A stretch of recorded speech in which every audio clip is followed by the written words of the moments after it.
Hey everybody, Adam Davidson, RadCast. We're in Psalm 19 this morning. It's a great psalm. We're not going to take the time to read the whole thing. We're going to jump right down to Psalm 19, verse 7. It says this, "The law of the Lord is perfect, refreshing the soul. The statutes of the Lord are trustworthy, making wise the simple." Making wide the simple. That's different. Making wise the simple is what I should have said.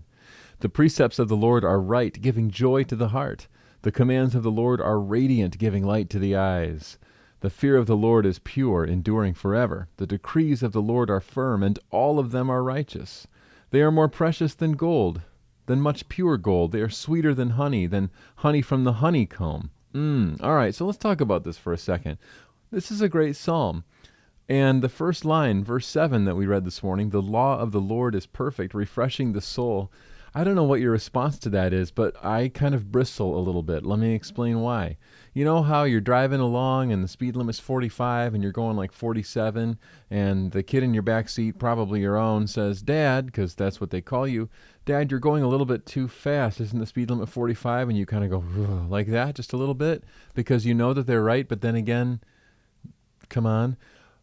That's kind of, to me, an example of how the law of the Lord could bristle us. Like, oh, we can't do this, we can't do that. There's no fun to be had by anybody. But the only reason we feel that way is because we are, by our nature, lawbreakers. The only reason that we feel oppressed by it is because it takes away our sense of individuality that basically sort of causes our self-destruct. You know what I mean? So I was thinking of it this way. I was thinking that the law of the Lord is perfect, reviving the soul, like this. Have you ever had one of those days where you're in a good mood and it seems like everything that could have gone right, and it seems like everything is just sort of headed in the right direction, in the right way, and you feel a sense of like relief and a sense of, this is good. That to me is what the law of the Lord is, because the law of the Lord is, in a sense, everything going right. It's the way that he wanted it to go from the beginning. And so when we're really in step with the Lord, when we're really in step with what he wants and what he desires, that's when everything is going right. Now, here's the best part.